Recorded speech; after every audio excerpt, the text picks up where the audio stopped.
Wizards of the Coast is constantly dumping Magic the Gathering cards on us, but if there's one thing that we're good at, it's going through Wizards dumps. That's right, we've already covered our favorite cards from Lost Caverns of Ixalan, but in this video we're going to be talking about the cards specifically that came out of the Commander decks that don't appear in the main set. These might be some cards you missed.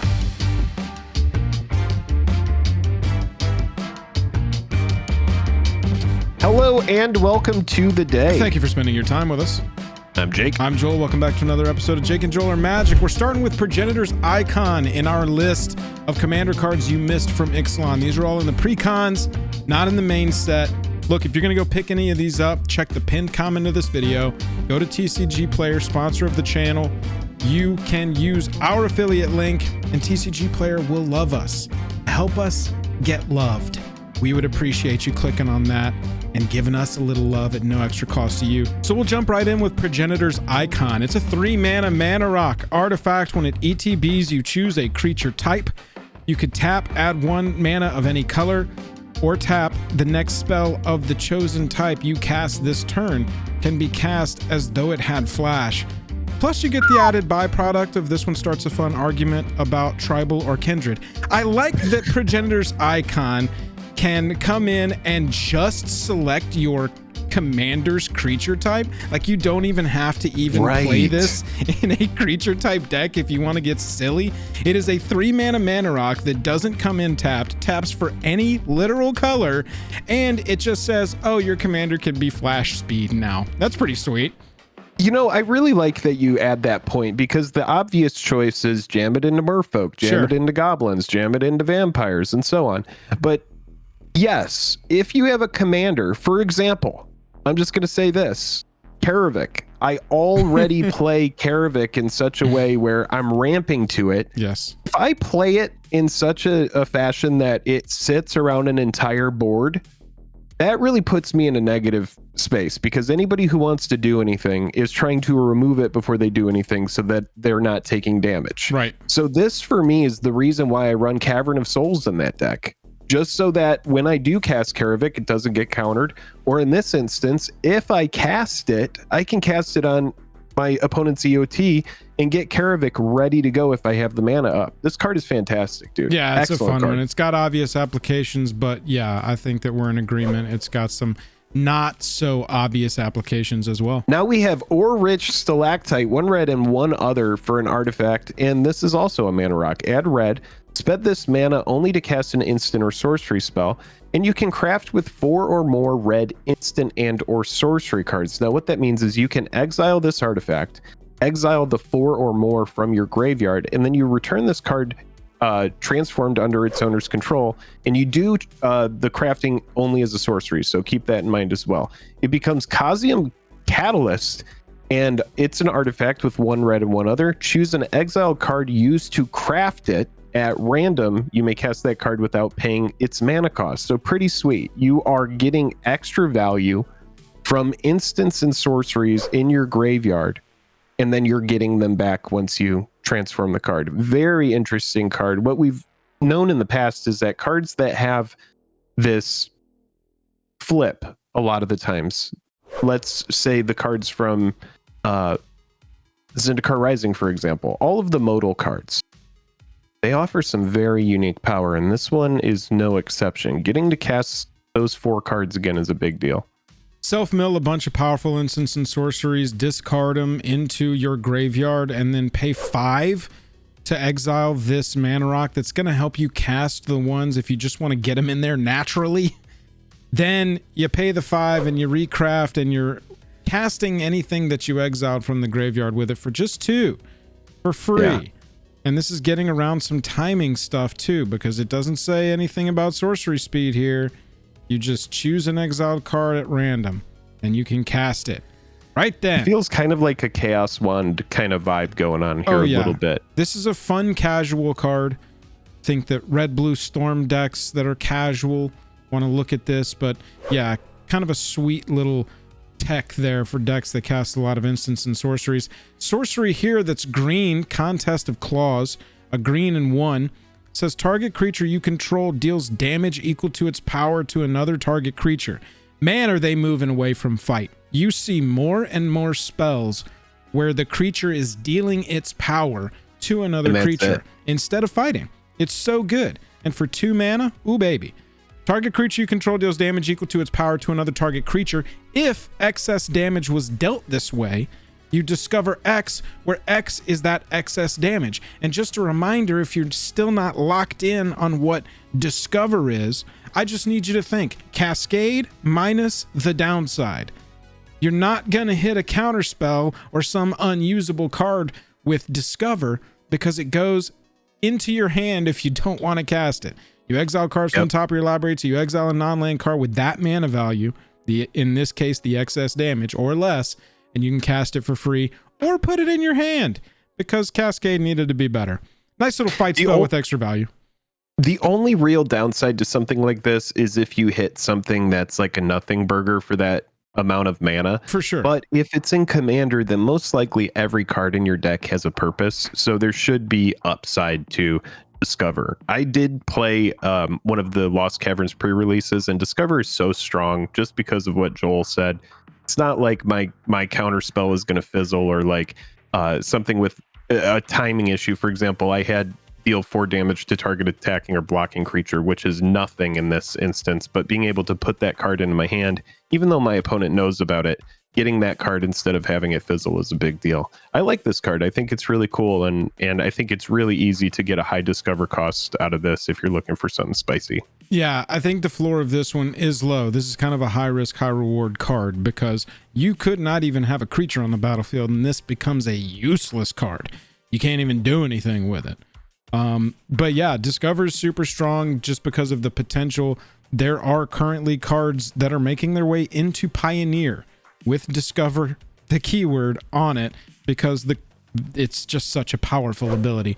So you know you're going to see it pop up even more than Cascade when it can. Now we have a mythic here. It's Eye of Oer Tac. I don't know if I spelled that. You've been getting the really interesting pronunciation cards tonight. And I didn't spell it. I said it. Eye of Oer Tac. 3-cost artifact here, and it's another mana rock. Add 1 mana of any color, or you can craft with 2 that shared a card type. For 6, exile this card, exile the 2 from among other permanents you control and or cards in your graveyard, then you return this card transformed under its owner's control, craft only as a sorcery. And then it becomes the Apex Observatory, which is also an artifact. Apex Observatory ETBs tapped. As it enters, choose a card type that's shared among the 2 cards used to craft it, and you can tap it. The next spell you cast this turn of the chosen type can be cast without paying its mana cost. So you can get around some very serious mana costs here with this card. It's a little wonky to understand, but once you figure it out, you can do great things. Yeah, you pay 6, you exile Eye of Oer Tac, you take 2 permanents that share a card type. So let's say 2 creatures in this instance, one that was on your battlefield and one that was in your graveyard. You exile those as well. Then you're getting Apex Observatory. It's obvious why it comes into the battlefield tapped, because you would get a free cast immediately, and this would go from really good to bastardo. And yes. But when it does come untapped, which by the way, twiddly dee with artifacts ain't that difficult, so untap it on that turn if you can. And then you can cast, in this case, in the example we're providing, a creature for free by tapping this, and you're ready to rock and roll. I think that, you know, a lot of high upside on this one. It can go into any deck. It's a 3-mana mana rock that's going to help you ramp. You don't have to tap to do the craft ability, so 1 of that 6 is paid for by the Eye of Oer Tac. Ready to rock and roll. Free spells. We've seen it before. It dominates. Free spells can really tear you up. People love free spells. I mean, being able to cast, 12 mana worth of stuff, for free, or however much you want to, whatever it is. Free anything is good in MTG. That's right. Free Eldrazi, baby. Drop a big old slammer right onto the battlefield. Indomitable is here to slammer in. 4 mana, 2 blue, 2 other for a 6/6 with trample. This one's a vehicle with crew 3. So you got to tap 3 power of creatures to turn this into a creature itself, not a creature by default. It says whenever a creature you control deals combat damage to a player, draw a card. So you get that effect passively. Good. whether or not this is crude. You could just look at this as a 4-mana artifact enchantment that says Piracy, Coastal Piracy's ability. Whenever creatures are dealing combat damage, draw a card. Then it says you can also cast the Indomitable from your graveyard, as long as you control 3 or more tapped pirates and or vehicles. So it's good for pirate creature type decks. It's good for vehicle type decks. And I mean, honestly, it just seems good in general. The 4 mana for that passive ability, people already pay that for cards for enchantments. And then this is also a 6/6 trampler that can get in and do some beats if you needed to. Yeah, I really like the fact that you can get it back as well if you do go a pirate theme, pirate vehicle kind of theme. Pretty cool card here. Yep. I like the exploration they've been doing, pun, with vehicles lately. I think they've been doing a good job. Next up, we have the Grim Captain's Locker, and this is a card that I can pronounce, and it's also a card that is not a mana rock. 1 black, 3 other for legendary artifact. It has Surveil 1. And then for tap until end of turn, each creature card in your graveyard gains escape. For 1 black and 3 other, exile 4 other cards from your graveyard. And then what that means is you get that card back. Yep. Goes right back onto the battlefield. Way to cast your creatures from the graveyard. And it also enables creatures getting into your graveyard. I love a little card that is its own engine that can also help you with the payoffs. I mean, in the right kind of deck, Reanimator, this is a crazy one, yo.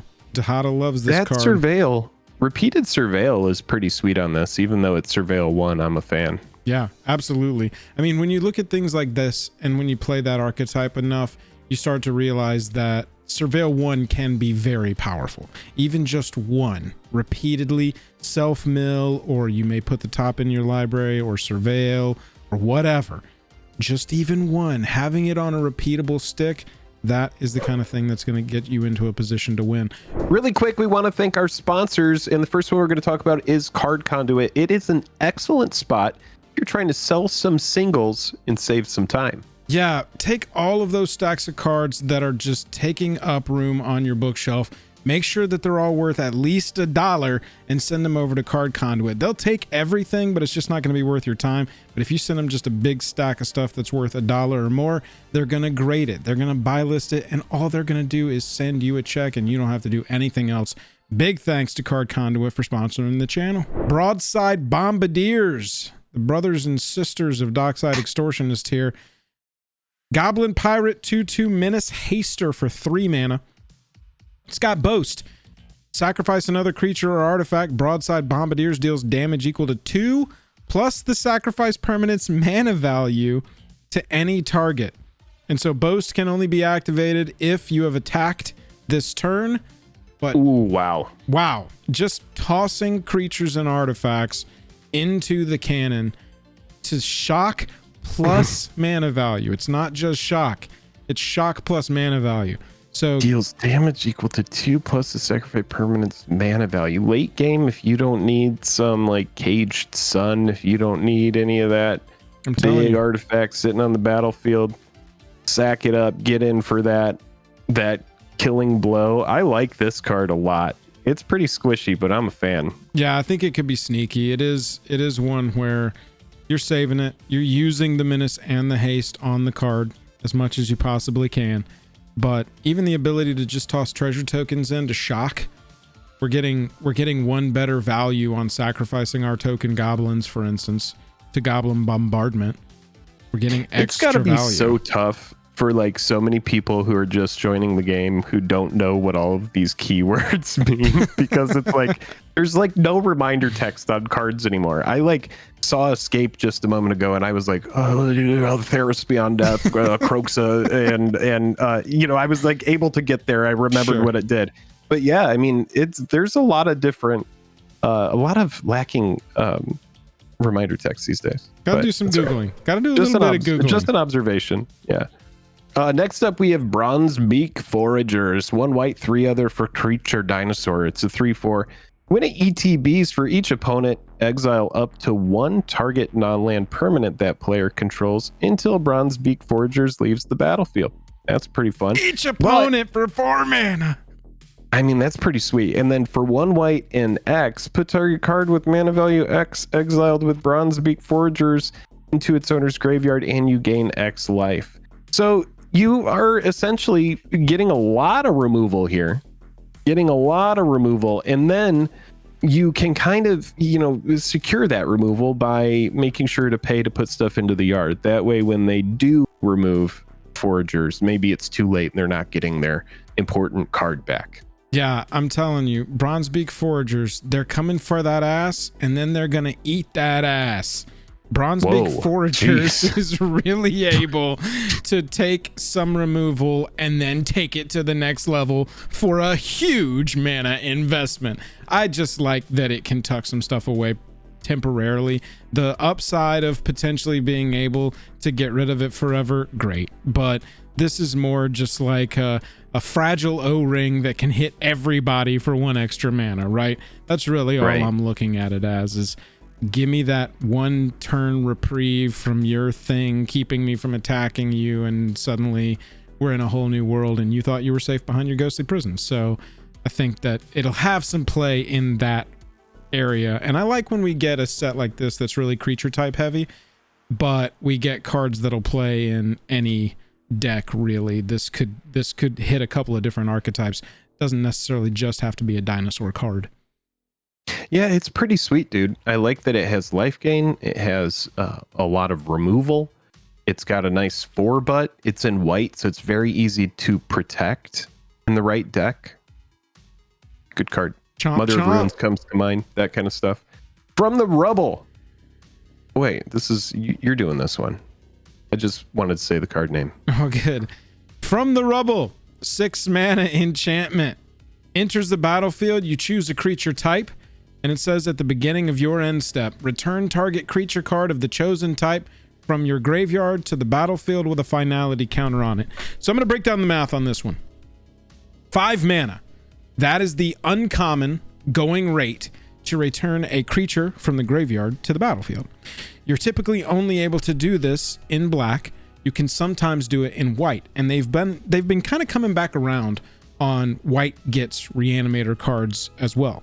Black is not just the exclusive color for returning things from the graveyard to the battlefield. It's not zombification in white. It's a different thing. From the Rubble is 1 extra mana from that 5 mana sort of uncommon return that we associate that effect with. Then you're playing an enchantment that's going to let you do this multiple times, but you get to start at the beginning of your end step. The turn that this comes into the battlefield, you get to use it. It's not, oh no, I hope this is still on the battlefield when it becomes my turn again because it says at the beginning of your upkeep. Nope, end step, baby. So just 2 activations on this, and you've more than gotten your return. And honestly, in this color, 1 activation on this, that's not a bad return for this color in particular to return things from the graveyard to the battlefield. I think the card is good. I do think, it kind of pigeonholes you into wanting to play it in decks that all the creatures share a type, right? Yep, absolutely. But other than that, I do like it. It is, it comes to mind, like Rise from the Grave comes to mind. Right. So like cards that do cost 5. I see what you're saying about that. So yeah, it's an interesting card. And yes, once it has 2 activations, I love that 1 is on the end step. That is just good. It's good. Yep. I'm a big fan of that. And I'm a big fan of white sort of moving into that direction design wise. Let's talk about another enchantment. We have March of the Canonized, 2 white and X enchantment. March of the Canonized enters the battlefield. Create X 1/1 white vampire creature tokens with lifelink. At the beginning of your upkeep, if your devotion to white and black is 7 or greater, create a 4/3 white and black vampire demon creature token with flying. So you are just getting passive value based on devotion. This is, oh man, now this is a lot easier to turn online here. Card is pretty spicy. Dude, you can play this for 2 mana. Screw the entire first section. Yeah. I mean, like, great. It's got upside if you're late and you got some mana to dump in an X spell. Play this for 2 mana. Now you only need to come up with 5 devotion, either white or black, And then you're getting a 4/3 flyer at the beginning of every turn. This is just of every of your turns. It's just, this one seems, in casual commander, obviously, this one seems really, really nutty to me. I think that it's like, okay, my turn. Yeah. So nobody answered March of the Canonized. Joel's about to untap again. Nope. Me, untap. Create a 4/3 flyer. Card for turn. And I've gone up 4 flying power on the turn before I've even untapped my mana. Well, it's right after I've untapped my mana, but you know what I'm saying. I like March of the Canonized, man. I think that this is a really fun enchantment. It's an interesting little card here. I'm a fan. In a pinch, dump a bunch of lifelinkers onto the battlefield. Sure. Master of Dark Rites is a vampire cleric. Sort of reminds us of a creature from Guilds of Ravnica, also with a dark ritual tacked on. So sack another creature, add 3 black mana, spend this mana only to cast vampire, cleric, and or demon spells. That's fine. There's a lot of fun applications for this card. Having a sack outlet, even though it does tap in order to use the sack outlet, but having a sack outlet to make that much mana, oh baby, this thing is fun. This thing is good. Yeah, there's already a lot of demon decks running around over the last 2 or 3 years. Demon decks in particular have gotten a lot of love. Same with vampire. Everybody's got a version of a vampire deck. If you're a traditionalist, you're going with Daddy Markov. If you're more up to date, you're going with any of the ones that have been posted in precons or in the set itself. There's a bunch of different options now, a bunch of different ways to go if you want to. So this one automatically fits into creature type decks of that sort. You know, just get the big 6 mana demon out on turn 3, potentially turn 2 if you got any other ramp with it. Things could get really nutty really fast if you're ramping Dark Ritual. I think people see 3 black and they go, that's not much, but yo, it can really blast you. It's so good. It's so good. I actually think that this card is very, it comes off as sweaty. The thing that makes it not sweaty is that it's specific to Vampire Cleric and or Demon.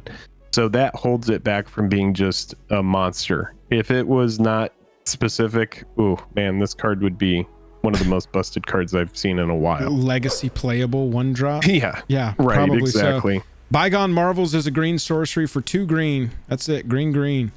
You descend 8, so when you cast this spell, if there are 8 or more permanent cards specifically in your graveyard, you copy this spell twice. You can choose new targets for the copies. This card simply says return target permanent card from your graveyard to your hand and then exile it. 2 mana. Upside, return 3 cards from your graveyard to your hand. That's worth a look. Stupid. It's stupid good. It's worth a look. It's so because it reminds me of Threshold, right? It's exactly. Like when we first started playing Commander, we were like, "What? Wait a minute." You can turn Threshold on like so easy, so freaking easy. Like Threshold is just like a given in Commander. This is the same kind of thing. And in green, you already have a lot of mana. So what this says to me is this is like Bajuka Bog or Tormod's Crypt. Get rid of my graveyard because I'm about to combo off and just get exactly what I need. And I'm probably going to play it right now. And I'm probably going to win. Yeah. Like for me, this is just combo piece, battlefield. Any response? 2 mana. 2 mana gets you there. Yeah, 2 mana gets you there because, I mean, yeah, dude, this card is probably the one that's like out of this entire list that I see as auto going into some of your decks.